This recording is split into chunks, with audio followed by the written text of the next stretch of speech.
Today we are going to look at trying to find the inverse of a linear function. And we're just going to see the steps on how to do that. There are other videos that go a little bit more in depth on what we're doing when we find the inverse. But we're just going to see right now how to kind of find it. Now, so you want to write your notes over here. Here are some steps for finding the inverse. Some of you might have seen a few different steps on how you do it.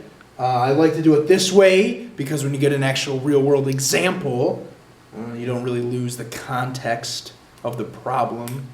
So write down these three notes, and they might not make any sense to you right now, but we'll do an example, and hopefully they make sense. Okay, so the example we're going to look at is this guy right here. F of x equals 4x minus 8. Well, step 1 tells us replace f of x with y. F of x is just, a way of saying that we're representing a function. And this is a function that depends on... There's the bell. There's a function that depends on x. Okay, so we're going to replace that with y, just to make our life a little bit easier. So y equals 4x minus 8. There's step 1. Step 2 tells us now we have to solve for x. Okay. Well, if I'm going to solve for x, first I got to get rid of that 8. So I have y plus 8 equals 4x. And then finally I got to divide by 4. So I have y plus 8 over 4 equals x. Now finally, our third step here, we want to change x to this notation, and then we change y into x. All this means is it's read f inverse of x. Okay? So this is the inverse of your original function. This doesn't mean that it's necessarily a function, it's just the inverse of your original one. Okay? So, doing that, we'll write over here, step 3, instead of x, I'm going to write f inverse, and that's equal to, and instead of y, I switch with x, so I have x plus 8 over 4. And this here is your inverse. So, the reason why we do step 3, because this here is really your inverse when we get down to it. The reason why we do it like this is now we're able to actually graph these two together on the same plane, and they don't turn out to be the same exact function. Okay. So when you get to real world situations, this is the inverse, but again, this makes it a little bit easier for us to graph. So. Okay, let's try another example together.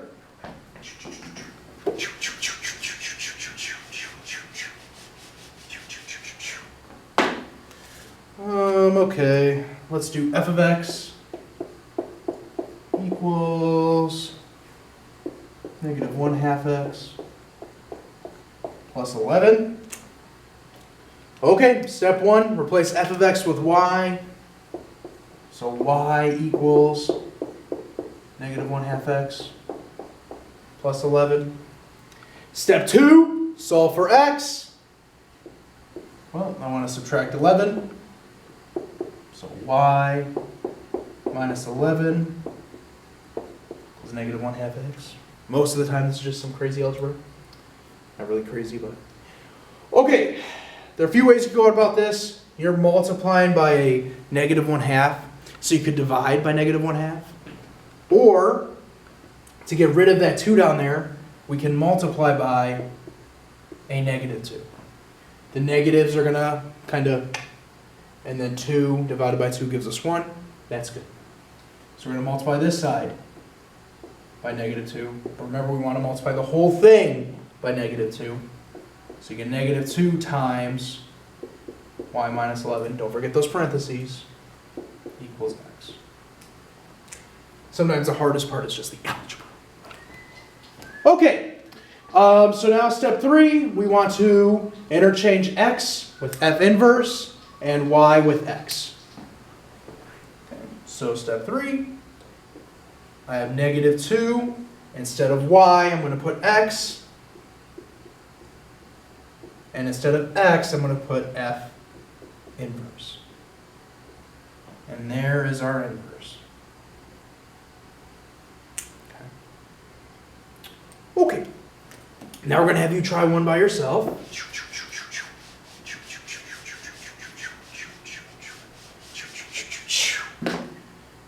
Okay, let's see you try this one. 3y.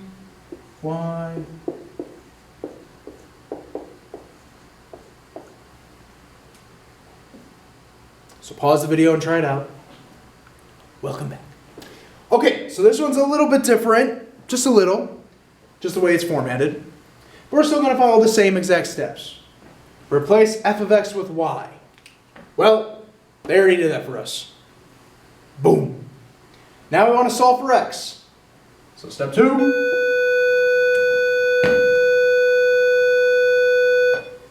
There's that bell again.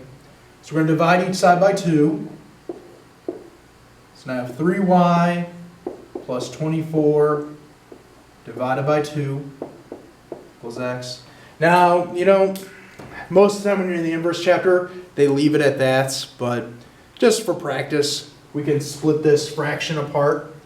So we have 3 over 2y plus 24 divided by 2 is 12, because technically what we're doing here, dividing each part by 2.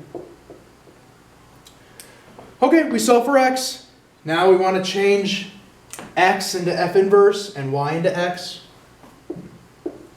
So step 3, so instead of y, I'm going to have x plus 12 equals, and instead of x, I'm going to have f inverse. And that right there is our inverse. Okay, for our last example that we're going to do, something that happens with the way that we do the inverses here, if you notice, if you have an xy ordered pair in your original function, it kind of flips in your inverse function.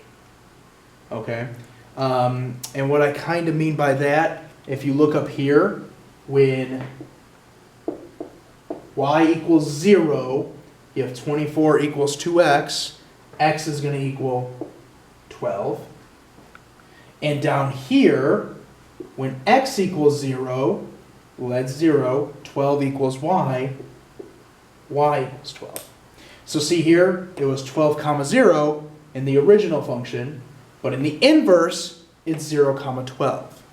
So the ordered pairs kind of flip around like that, they're x and y's, between the original function and its inverse. So that's something we're going to keep in mind with our next example. And if they gave you a graph and said find the inverse, we'll just find some ordered pairs and then do that. Okay, final example we're going to do. Okay, so suppose now we want to write an equation for our original function.